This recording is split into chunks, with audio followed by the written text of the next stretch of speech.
Hello. Welcome, guys. Welcome back to my YouTube channel, Papa's Real Estate. If you're new to this channel, please subscribe, like, comment below. Let me know what you think. If you're a returning guest, thank you very much. Appreciate you back. Again, don't forget to like, subscribe, comment below. Let me know what you think.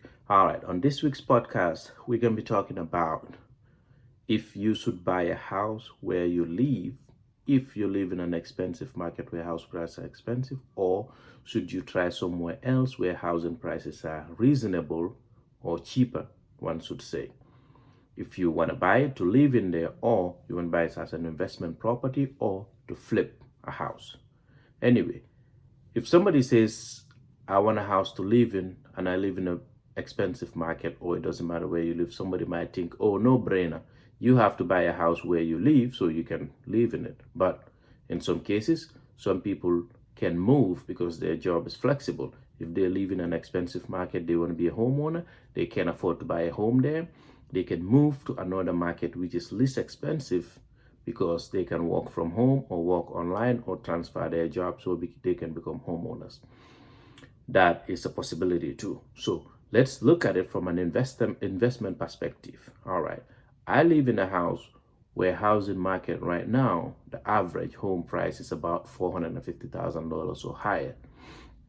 But if you drive 2 hours or 2.5 hours from where you live, you can get houses for 200,000 range or close to 300,000. And you might say, okay, should I buy where I live or should I try those stuff?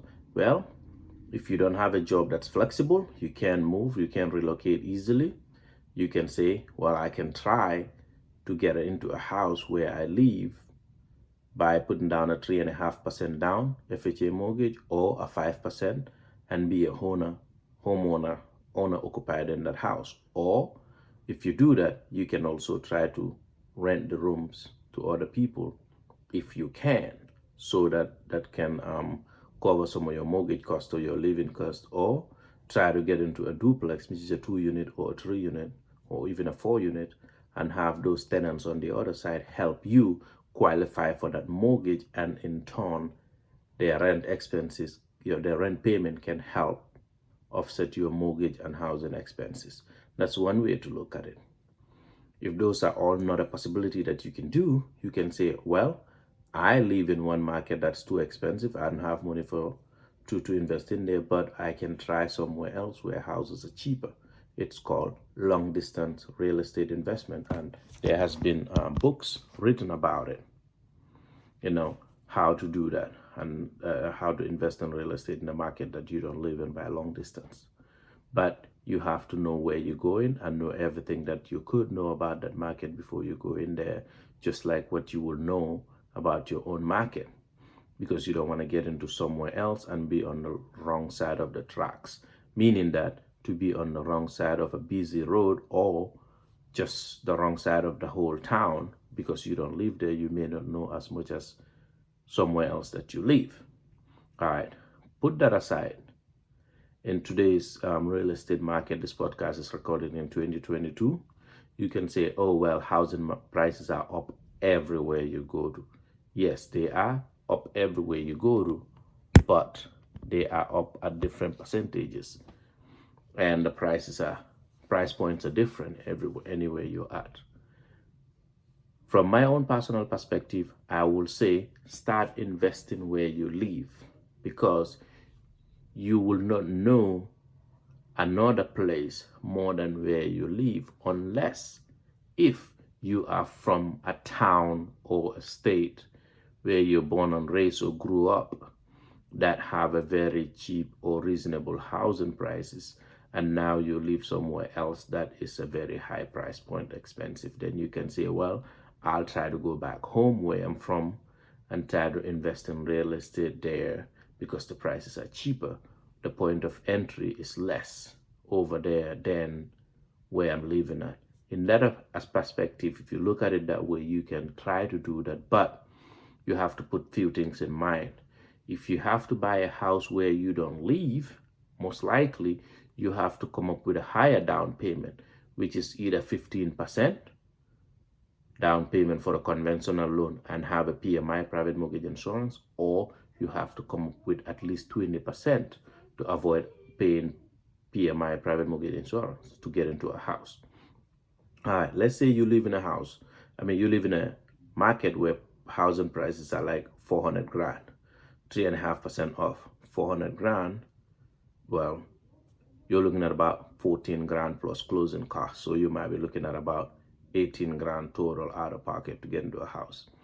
But if you're from another area where houses cost less than $100,000, you can still buy a house over there with a 15 or 20% down payment and be close to the same amount of money as a down payment, which is even going to be a conventional loan in that least expensive market, where the payments are going to be equivalent or close to a conventional, a FHA loan where you live, meaning that if you're from a place or you know of a place that houses cost less than $100,000, a conventional loan for a house will get you close to 20 grand, while living in an expensive market where houses cost more than $400,000, then even taking out 3.5% down with closing costs will put you close to that $20,000. So either way, you might end up coming close to the same amount of money.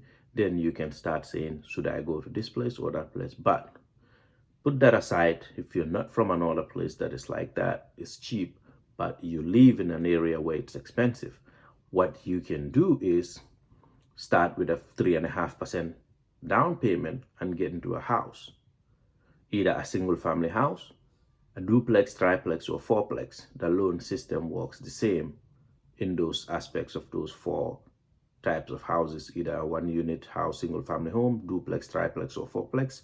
You use the same way to qualify it, and you can get a FHA loan 3.5% down to get in there. The differences between a 2, 3, or 4 unit, they might use some of the rent income from the other units you're renting out to somebody else to qualify for that mortgage, or they would basically add it up to your income to count it as your income. Basically, they might use up to 75% of the rental income from the excess units to consider it as your income. But for a single family home, they would not do that. They would not let you say, oh, I'm just buying the house because I'm going to rent it by the room, so they're going to use some of that income towards your income to qualify you. No, they would not. That only works for a duplex, triplex, or fourplex. So you can say, all right, if I have to buy a duplex, triplex, or fourplex in my market, the price range will go anywhere from 500,000 to maybe $1 million. 3.5% off a 500,000, or all the way to 3.5% of $1 million may be a lot to get into. But at the long run, if you look at it, that the payout on that will be greater in terms of the units if you do your numbers right and you buy right. Because if you look at it in real estate, you make your money when you buy. And some people will say, how? Well, if you buy right, you get into the house, you are making money from day one. If you don't buy it right, you still buy the house and getting it. If you stay for a long time, there's a likelihood that you'll still make money, but you make your money at the buy. So when you live in those houses, that 1 unit or 2, 3, or 4 units, live there for a year, pay down some of the mortgage, or more than a year, appreciation, hopefully the market will go up a little bit, would help you, and you can refinance from that FHA loan to what they call conventional loan. And if you refi from an FHA loan to a conventional loan, you can put yourself into a position to be able to buy another house that you can put another 3.5% or 5% down, or whatever amount you want. Because let's say you had a fourplex or triplex and you wanted to move into a duplex, you can be able to refi out of that FHA loan into a conventional loan and make that move down. Then if you do that, then you open up yourself for another loan spot for another conventional 3.5% down. It can be done. It's not a matter of, oh, I'll have to do this every single year. Not necessarily. But if you time it right, you can do it every year to a year and a half, or maximum within 2 years. The downside to that is you're going to be moving frequently. If you have a family, you're going to disrupt your family's convenience of being in one place. If you have a spouse, well, tough luck to you. You just got to talk your spouse into it to be on the same board with you and say, hey, honey, we just got to sacrifice for a few days, for a few years. After we finish sacrificing for a few years, it will pay off, and eventually we will get our dream home.